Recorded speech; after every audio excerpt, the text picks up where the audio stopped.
Fate. It's something that many believe is the reason we act as we do, or why we take the path we take to get to a bigger event or realization in life.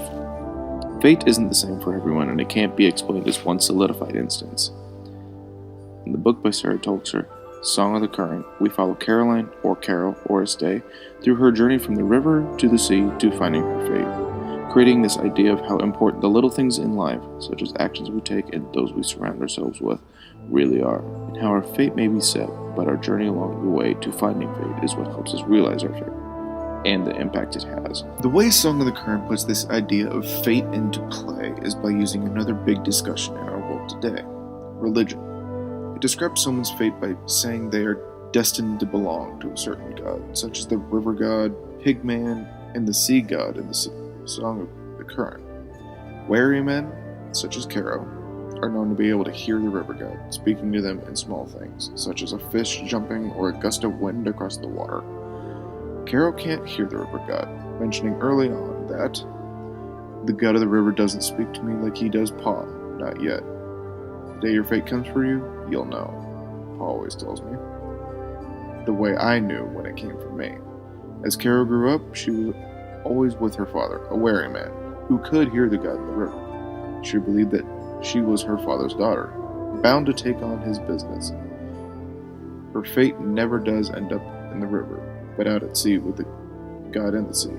We found out toward the middle of Caro's story that her answer, Jakari Ballard, was a sea captain that discovered a trade route out at sea, and that as an infant, she was chosen by the sea god when the god saved her father from an unfortunate event. Another way fate is described in the Song of the Current is that the choices you make, big or small, always affect how your fate is revealed. Caro's first choice was taking the cargo, and she had been asking a lot of questions. Her dad was in jail at this point.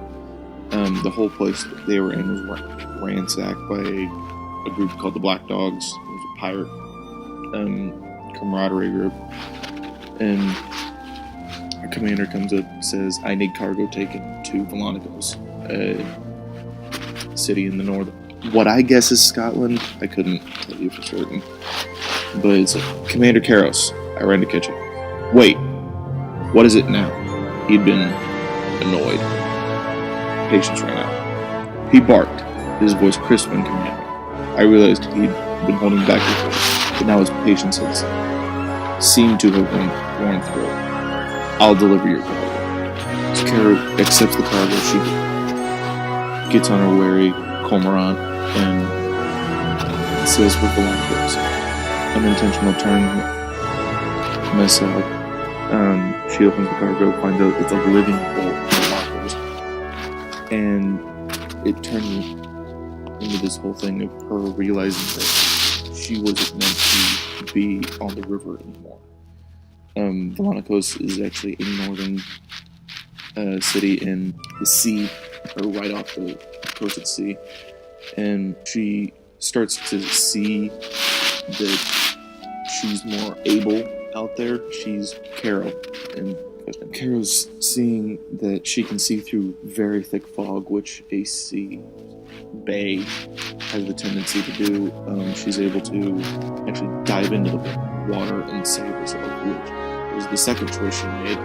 She chose to dive into the ocean to test the prediction of her being a servant of the sea god. The way it goes in the book is, I let go of the stay and dropped into the sea. And Shadowman laughed. Distantly I heard Kante, Caro's cousin, scream as I hit the water. Couldn't feel my right arm, and my legs were like limp down. The waves sloshed over me, stirring the boat with cloud like spilled ink. I inhaled a gulping mouthful of ocean. Saw it stinging my hands. I had been wrong, and my life would be the price for my mistake. Then I heard her being the sea god. And the way the sea god showed up was a heron, which is a riverbird and a seabird. I'm guessing the sea god chose this to make her recognizable. Caro came from the sea, she came from the river, she's going to the sea. It gives a connection point for her, I guess. So it just goes to show that fate, you may not know the end point, but the choices you make are up to you. You get to say, this is how I'm getting there. You don't know the end point, but you do know how you're getting there. So the choices we all make have of the utmost importance, and those that help us make it even bigger impact. The people we surround ourselves with are there for a reason, just like the characters in a book are there for a reason. Two characters in Song of the Current stand out a lot as far as Caro's fate goes. Marcos, the cargo, was a big part of Caro and getting to where she needed to be. It was almost as if the sea god planted him in Hesper's watch. He was like the sea god's way of getting Caro out to the sea. He was the cargo she needed to get to Volanikos, which was on the sea. So he has a lot of big ordeals to go through. He becomes Caro's love interest. He helps them get away in Cascaria, another city. Marcos just has this huge role in Caro's life. Another character is Nereus. He is a kind of informant for the sea god. His real name is Nemros the Outlaw. He is kind of this guy who speaks in riddles. He can't say exactly what he means. He can't tell anyone who he really is. He can lead on to a whole lot of stuff. He makes Caro think about the events leading up to him showing up in such a fashion that he just doesn't make any sense. But like, he makes sure Caro gets where the sea god wants her to be. And he's just this essential character in the sea god's perspective, because if he wasn't in Caro's life when he was supposed to be, Caro would not have dove into the water. Marcos probably wouldn't gotten out of that island, or an island that he was held captive at. I mean, he's just such an essential character to Caro's fate, her story, all of that.